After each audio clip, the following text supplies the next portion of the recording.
comte. Monsieur le comte, votre petit déjeuner est servi. Oh, oh non! Oh, monsieur le comte. Mon Dieu, quelle horreur! Oh merde! Oh merde! À l'assassin! À la police! Appelez la police! Donc merci à notre partenaire et nous vous rappelons que Bang, ça fait tang. Retour sur RTM jusqu'à 13h avec une question à Augustine qui nous vient de Bellecombe en Seine-et-Eure. Augustine, vous m'entendez Augustine? Oui. Augustine, question jaune. Question d'actu Augustine. Oula. C'est le meilleur flic de France. Oui. Il aime les jolies femmes, il est fort, il est beau, il est intelligent. Oula. Il a un humour ravageur, c'est Augustine? Oui. C'est... Ah, juste. Ça commence par Sana, Augustine. Sanatarium. Non, pas du tout, Augustine. Ah. C'était San Antonio. San Antonio, bien sûr. Bien sûr, San Antonio, bien sûr, San Antonio.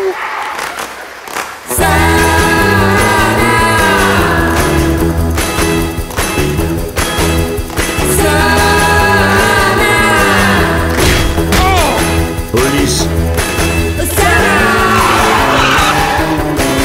Vous êtes à ma merci, San Antonio.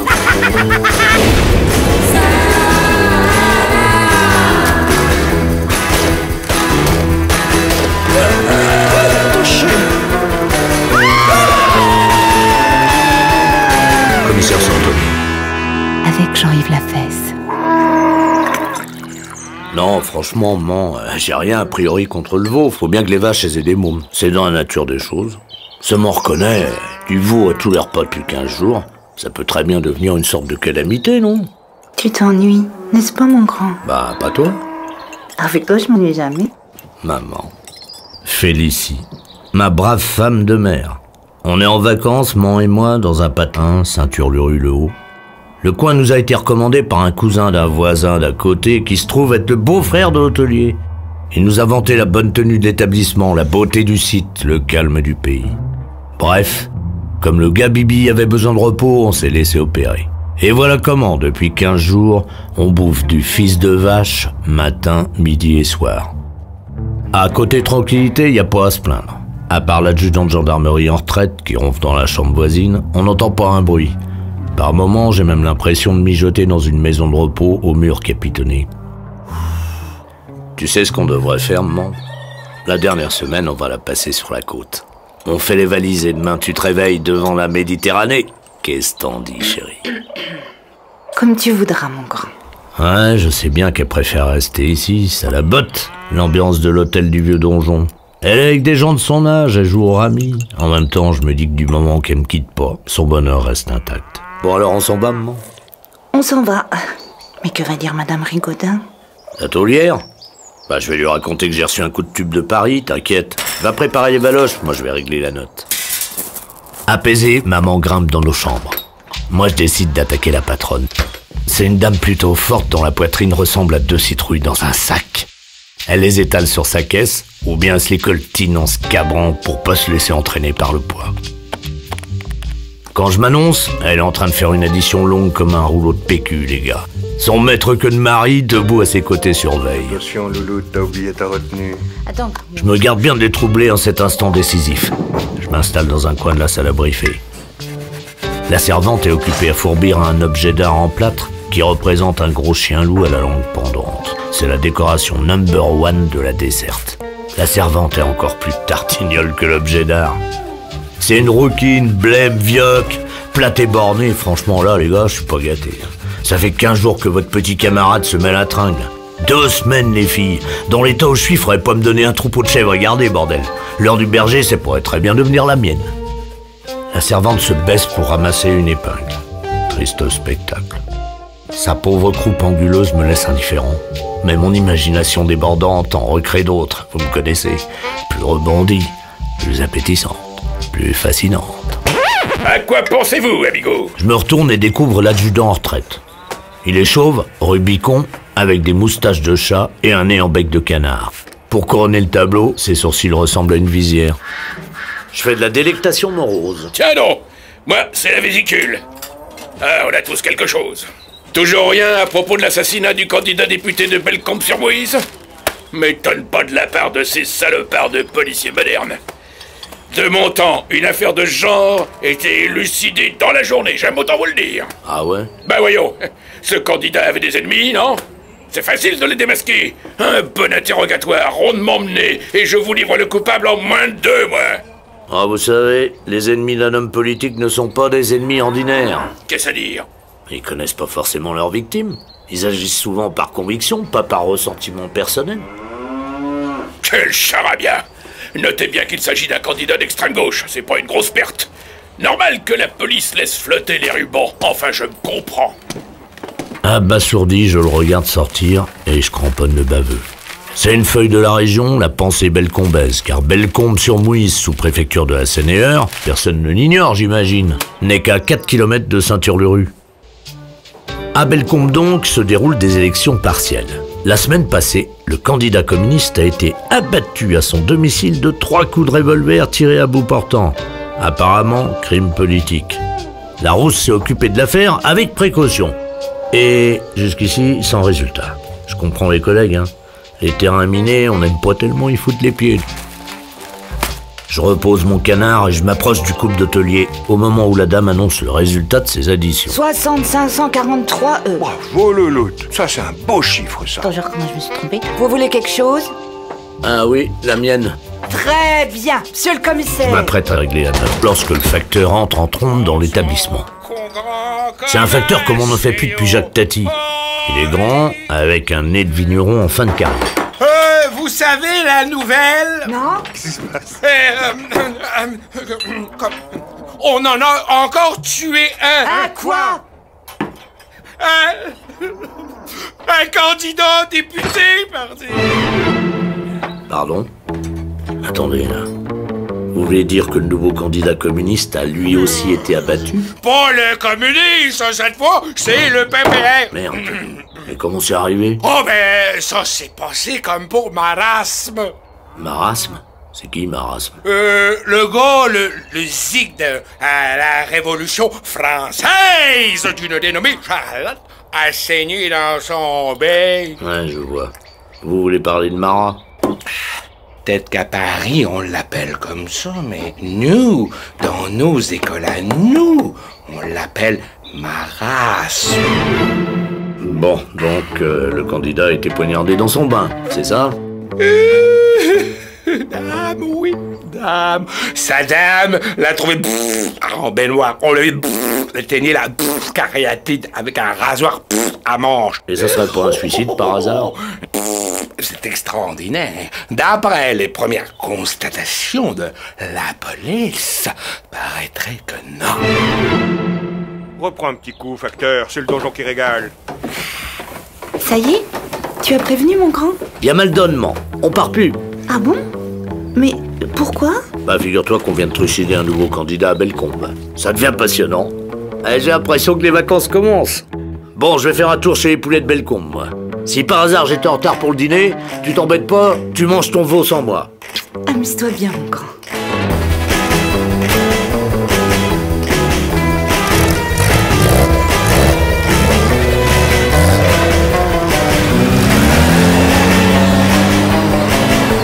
Hé là, camarade! Vous allez à Bellecombe? Possible? Ça vous ennuierait de m'emmener? Vous savez la nouvelle? On a ratatiné un 2e candidat aux élections. Pas possible.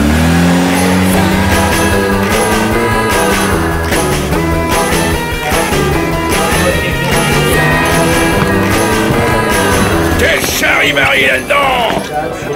Salut con rouge. Tiens, te voilà, beau gosse. Alors on t'a collé aussi sur le coup? Officieusement, ouais. Alors on n'a plus qu'à aller à la pêche. Paraît qu'il y a de la truite dans le coin. Pas tant de salade, les gars. C'est un simple tour d'horizon que le vieux, curieux comme une belette, m'a demandé d'opérer. Vous avez du neuf sur les 2 meurtres? Le zéro et l'infini. C'est le genre d'affaire où les idées d'avancement se cassent la gueule. Pas de défaitisme sur cette affaire, mes jeunes amis. Il faut mettre la ville en état de siège. Passer à tabac tous les habitants, maison par maison, sans négliger les enfants et les vieillards, compris? Jusqu'à ce que quelqu'un passe aux aveux. Qui c'est ce vieux con? Ex-adjudant morbleu, mon petit gars. Au service de la nation. Oh, on se calme tout de suite, là. C'est une relation de vacances, ok? Si vous voulez des conseils, bande de jeunes cons, Moi, je vais vous en donner. Il faut tondre toutes les femmes du pays pour les faire causer. Elles tiennent à leur tif, ces garces. D'Ivoire, ton intervention officielle, elle serait pas d'ordre privé par hasard? T'as ton petit doigt branché sur les grandes ondes, on dirait. Tu sais, je suis comme les chiens de chasse, moi. Hein. Dès qu'il y a du mystère quelque part, je peux plus me tenir. Il faudra de la main-d'œuvre, d'accord? Mais ça vaut le dérangement l'effectif, non? Ça va faire un sacré boulot, tout ça. Est-ce que vous accepteriez de nous prêter votre collaboration? Ça va de soi. Je m'occuperai moi-même des fortes têtes. Avec une lampe à souder, je vous les interroge par paquet de 10. Maintenant qu'on rouge, résume-moi le topo. Il y a 7 jours exactement, le lendemain d'une réunion publique, le député communiste, le comte Gaëtan de Martillet-Fossaux, est tiré du lit par la sonnerie du téléphone. Il se lève pour répondre. Son valet de chambre qui vaque à ses besognes matinales l'entend dire allô. Puis il perçoit plusieurs détonations qu'il prend pour le bruit d'échappement d'un camion. 20 minutes plus tard, il porte à son maître son petit déjeuner du matin et découvre Martillet-Fossaux allongé dans une mare de sang, la main encore crispée sur le combiné. Le comte avait morflé 3 balles dans le placard à gruyère, toutes dans le cœur. D'après la balistique, elles ont été tirées à moins de 50 cm de la victime, ce qui prouve clairement que le meurtrier était dans la pièce. Mais on n'a relevé aucune empreinte. Et personne n'a vu de personnage suspect dans les environs. Donc, mystère total. Il y a le comte qui s'est fait dégommer! Poursuis ton récit, mon bon con rouge, et le deuxième meurtre? Pour le second, celui de ce matin, on se retrouve dans la même panette. Georges Monféal, le candidat RPR, s'est couché tard hier soir après une réunion contradictoire organisée dans la salle des réunions contradictoires de Bellecombe-sur-Mouise. Ouais. Ce matin, Monféal s'est levé tôt, il a écrit les textes de 6 tracts et d'un discours. Après quoi, il est allé prendre un bain, tandis que sa famille familiait autour de lui. 1 heure plus tard, son épouse a toqué à la porte, elle est entrée et s'est évanouie à la vue d'un spectacle horrible. Monféal avait la gorge tranchée d'une oreille à l'autre. Et là aussi, personne n'a vu entrer personne dans la maison, c'est ça? Non. Non, je te jure, c'est pas du sucre, mon vieux Sana. Hein. Tu te rends compte, il y a dans cette ville un type complètement siphonné que la politique a fait sortir de ses gonds. Ouais, ben, bon. Et pour l'élection, il reste encore des candidats en course? Le PS a toujours le sien. Ah bah, il doit les avoir en fraude parapluie, ce pauvre éligible. Tu parles, Charles. Je lui ai collé 3 gardes du corps qui le quittent pas d'une semelle. Bon, pour en venir au premier meurtre. Qui téléphonait au compte au moment du drame? Je ne sais pas. Quand le domestique a trouvé le corps, la communication était interrompue. Et t'as recherché d'où elle provenait? Oui, bien sûr. Enfin, c'est-à-dire qu'on s'en occupe. T'es sûr que les larbins sont pas de connivence? Tu rigoles? De vieux Croumir au service de la famille depuis 40 ans? Il l'avait élevé, le Gaëtan. Et il chiale comme si on avait buté leur fils. Tu permets que j'aille faire un tour sur les lieux du crime? À une condition. Je t'écoute, mon con rouge. Les résultats de tes observations, c'est Bibi qui en a l'exclu. Non, je veux bien que tu manges dans mon assiette, Sana. Mais à la condition que tu fasses la vaisselle. Sana? Oh là là!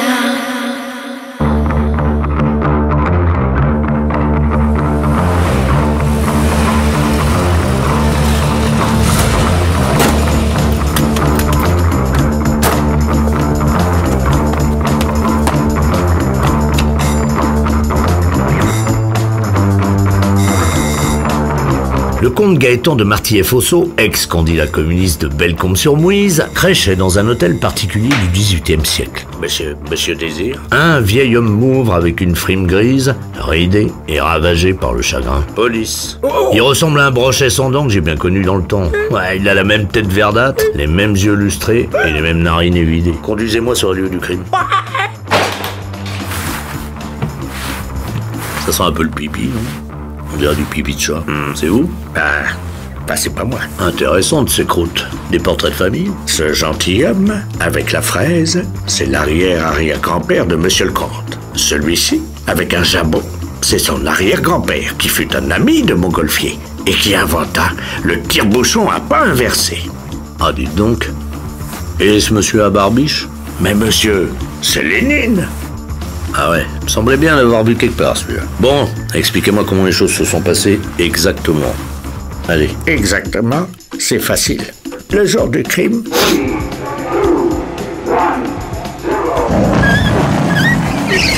Monsieur le comte! Oh non, pas ça! Je suis un ami de ta mère, Luc. Enfin... Il a dû mettre sa version. Il me la déballe exactement comme Pont Rouge me l'a raconté. Mon Dieu! Ah! Et aussi longtemps que je vivrai, j'aurai cet horrible spectacle devant les yeux. Qu'est-ce que vous avez fait après avoir trouvé votre maître? Eh bien, j'ai couru à la croisée et j'ai appelé le jardinier. Je lui ai dit d'aller chercher le médecin de toute urgence. Pourquoi vous n'avez pas téléphoné au Toubib? Téléphoné? Mais le téléphone était plein de sang, d'écouteurs, parce que monsieur tenait l'écouteur serré dans ses pauvres doigts. Et puis le docteur Fumelard, qui est un ami de monsieur le comte, il habite juste de l'autre côté de la rue. Bon, et ensuite, qu'avez-vous fait? Je suis allé prévenir Maryse à l'office. Bon. Supposons qu'après avoir tiré, l'assassin soit passé dans le hall et qu'il ait grimpé l'escalier. Il pouvait s'enfuir pendant que vous retourniez à l'office et que le jardinier allait chercher ce Fumelard, non? Ben oui, bien sûr. Seulement... Seulement quoi? Seulement, le jardinier, quand je lui ai dit qu'on avait tiré des coups de feu sur monsieur, il s'est mis à hurler. Et il a ameuté le quartier. Il n'avait pas encore traversé la rue que déjà les gens arrivaient de toutes parts, de toutes parts, de toutes parts. Cet assassin fantôme ne me dit rien qui vaille. On se croirait dans un roman d'Agatha Christie, non? L'assassinat de monsieur le comte dans la bibliothèque avec le larbin croulant, le jardinier qui taillait les rosiers, la vieille cuisinière dans l'office et l'absence de tout témoignage. Ben voyons. Comme quoi les filles, la réalité dépasse souvent la fiction, comme disait l'autre. Maman, voilà un policier. Pardon? Il s'agit de madame votre mère? Ben oui. Elle est entrée au service du grand-père de monsieur le comte sous le roi Charles X. Je l'appelle Maryse, car monsieur, il serait malséant qu'un valet de chambre appelât la cuisinière maman. C'est un grand malheur qu'on ait tué ce gamin. Et quel âge avait le comte? 62 ans. La fleur de l'âge. Bon. Et vous avez fait quoi après avoir averti votre maman? Ben, nous sommes ressortis sur les lieux du drame. Bon, le médecin est arrivé au bout de combien de temps? Presque tout de suite. Et la police? Oh, presque 20 minutes plus tard, au maximum. On a fouillé la maison, j'imagine? De fond en comble, oui. Sans rien trouver? Rien. Votre maître n'était pas marié? Ben non. Des héritiers? Excepté une petite rente pour maman et moi, il a tout légué au Parti communiste. Bah du coup, mes fils, le mystère s'épaissit comme de la blédine entre nos fradières. Ça devient l'énigme de la chambre close, cette affaire. Je connaissais déjà celle de la maison close, mais elle est sans rapport, même sexuel, avec celle-là. Et le jardinier, il habite au quartier? Ben non. Il demeure dans les environs, à Saint-Urle-le-Haut. Tiens donc. Et il vient ici tous les combien? 2 fois par semaine, pour entretenir la pelouse. Son nom? Mathieu. Vous bégayez ou c'est en 2 mots? Ben non. Non, c'est son nom et son prénom. Mathieu, comme Mireille. Curieux. Bon, très bien, je vous remercie. Oh, monsieur le policier, si vous pouviez mettre la main sur le coupable, je lui crèverais les yeux.